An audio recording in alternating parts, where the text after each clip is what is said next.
Introducción a los circuitos eléctricos de corriente directa. Voltaje, corriente y potencia.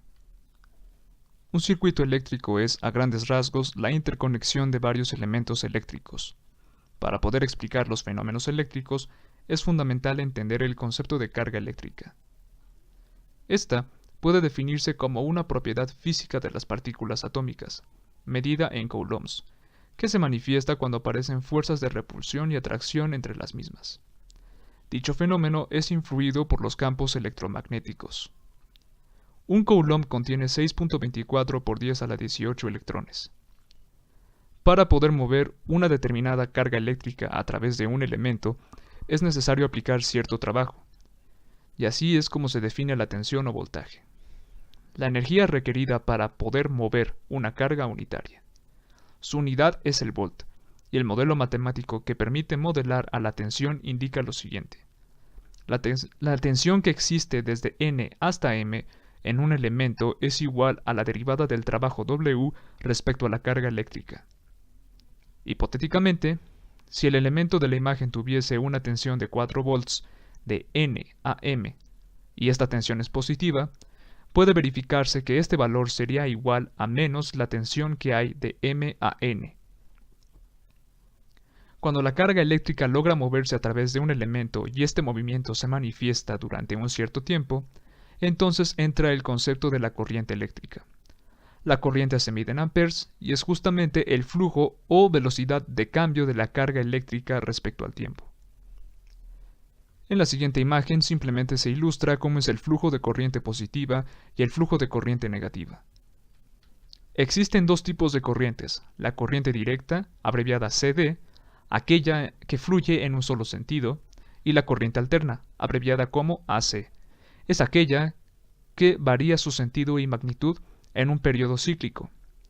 Esta primera sección de la introducción a los circuitos eléctricos simplemente analizará circuitos que manejen corriente directa, pero posteriormente también se analizarán aquellos que utilizan corriente alterna. La tensión y corriente manejan los conceptos de energía y tiempo. Para relacionarlos se puede hacer uso del concepto de potencia, que se define como el cambio en la absorción o gasto de la energía respecto al tiempo, y su unidad es el watt. Entonces, si se retoman las ecuaciones de la tensión y la corriente eléctrica, se puede verificar que la potencia es el producto entre ambos términos. Para saber si un elemento está absorbiendo o suministrando potencia, se hace uso de la convención pasiva de los signos. Esta señala que si una corriente entra por la terminal positiva de un elemento, entonces la potencia será igual a más el voltaje por la corriente. Caso contrario, si la corriente entra por la terminal negativa, la potencia será igual a menos el voltaje por la corriente. Cuando la potencia resulte menor a cero, es decir, que la potencia sea negativa, significa que el elemento en cuestión está suministrando potencia. Y cuando esta es positiva, el elemento la está absorbiendo. Aunque se trate de un circuito eléctrico, la ley de la conservación de la energía es válida, y esta señala que la suma de la potencia en un circuito debe de ser igual a cero. Finalmente, los elementos que alimentan, por así decirlo, a los circuitos eléctricos son las denominadas fuentes de voltaje y de corriente. Estas fuentes pueden ser independientes, lo cual implica que su tensión o corriente son totalmente independientes del resto de elementos del circuito. También pueden ser dependientes, y estas son aquellas cuyas magnitudes dependen de otra tensión o corriente. Ejemplo 1. Encuentre todas las potencias suministradas o absorbidas por cada uno de los elementos del circuito mostrado en la imagen. El primer paso será calcular la potencia en las fuentes de tensión y de corriente, aplicando la convención pasiva de los signos. En la fuente de voltaje de 10 volts, como la corriente entra por la terminal negativa, se coloca un signo negativo al inicio. Después se multiplica por el valor del voltaje, que es de 10 volts, y finalmente por el valor de la corriente, que son 10 amperes. Como resultado se obtienen menos 100 watts. En la fuente de corriente dependiente, como la corriente entra desde la terminal negativa, también se coloca un signo negativo al inicio. Después se multiplica por el voltaje de 4 volts y finalmente por el valor de la corriente, que es igual a 0.2 por el valor de I0. Como I0 vale 10 amperes, la potencia resulta en menos 8 watts.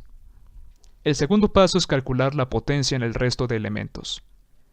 En el elemento R, que tiene un voltaje de 4 volts, como la corriente entra por la terminal positiva, se coloca un signo positivo al inicio. Después se multiplica por el voltaje, que es igual a 4, y finalmente por la corriente, que es 12 amperes.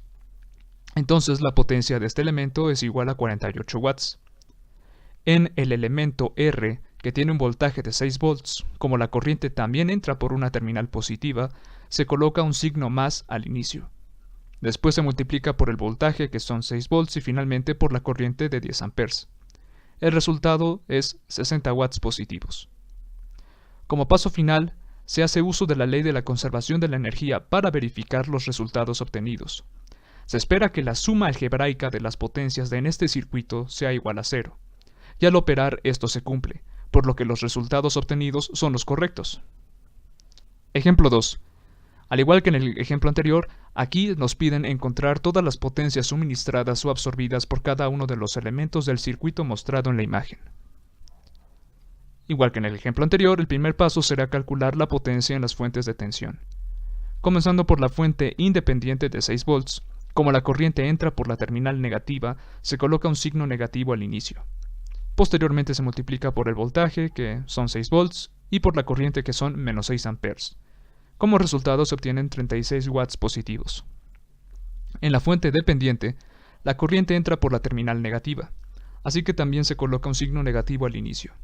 Después se multiplica por la tensión, luego por la corriente y el resultado son 4 watts. El segundo paso es calcular la potencia en el resto de elementos.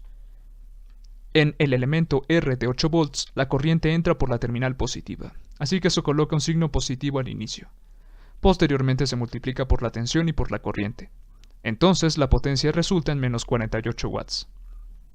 En el elemento R de 2 volts, la corriente también entra por la terminal positiva, así que se pone un signo positivo al inicio y se prosigue con la multiplicación. El resultado es 8 watts positivos. Finalmente se aplica la ley de la conservación de la energía y al sumar todas las potencias del circuito el resultado es 0. Por lo tanto, los valores calculados son los correctos. En este curso serán necesarios los conocimientos sólidos en las materias de álgebra lineal, electricidad y magnetismo, cálculo diferencial e integral y ecuaciones diferenciales. Álgebra lineal está en negritas debido a que esta materia en particular servirá para poder resolver la gran mayoría de los problemas y ejercicios a analizar. Aunque también está en negritas electricidad y magnetismo, esta materia en realidad servirá para estar familiarizados con los términos que se estarán manejando y facilitar la comprensión de los temas.